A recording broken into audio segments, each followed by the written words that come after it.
Well, there's a reason the wild rice is sacred. It plays a very important role in our migration story, our Anishinabe story of our exodus, all the way from the Great Salt Water, the East Coast, to Madeline Island over here, which became the center of the world for the Lake Superior Ojibwe, and is still recognized as such. Let's explain water quality in rice and why our community that's reliant on that as a sustenance food. That the story is that when the Ojibwe people came west from the East Coast, that they were provided and guided to a place that had where the food grew on water. And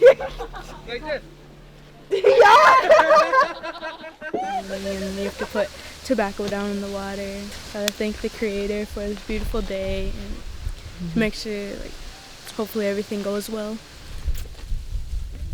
The point is to teach these kids how to do this, so that next year when we do this again, they come back, return, and they can be the teachers.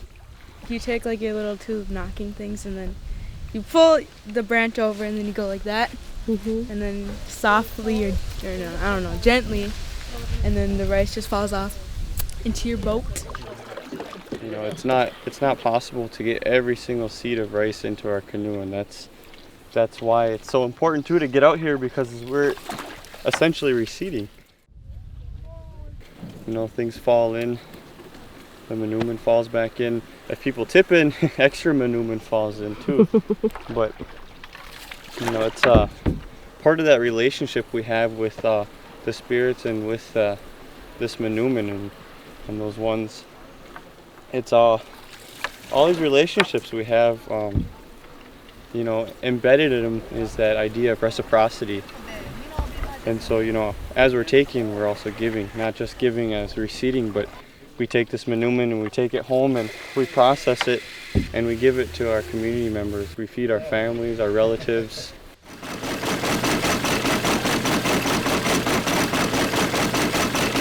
Every kernel comes like this.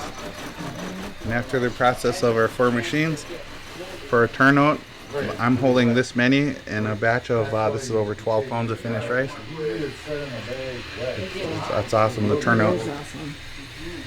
We traded with these things, for our well-being, and today we still kind of use that same way with it, because the guy brings it here and he's trading some rice so that he don't have to pay $100, $200 to have it processed.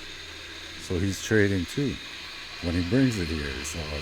So it's similar like that, yeah. People discredit our knowledge and what we know about the environment because it's not rooted in empirical data. And so how I explain it to people is, we have been in these areas, for thousands and thousands of years, and we've observed the changes and we've observed how things work, and our people know these, know these rice beds, know these hunting areas, know a lot of different things about these areas that we frequent upon, or we have frequented upon. And it doesn't take an engineer or a genius to know that if you disrupt something in this area, that it's going to have mass impact over here.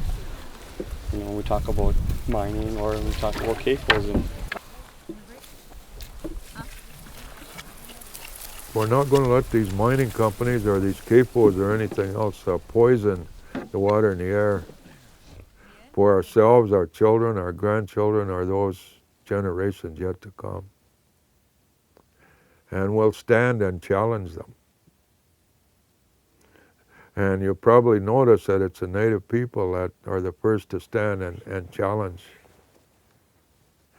these multinational corporations that attempt to come in and run roughshod over the people. We're not going to let it happen here. All the way in there. Okay, go ahead. Lift up from the bottom. Lift it up from the bottom. I did. Keep going. Ah, it's like magic. Oh. Wait, I forgot one more. Oh, one more. See you later.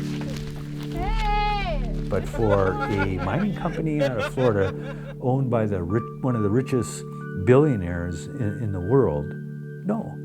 The risk to our wild rice is not worth it. Therefore, this mine will not happen. The best thing about wild rice is the eating of it. And that's what we do best.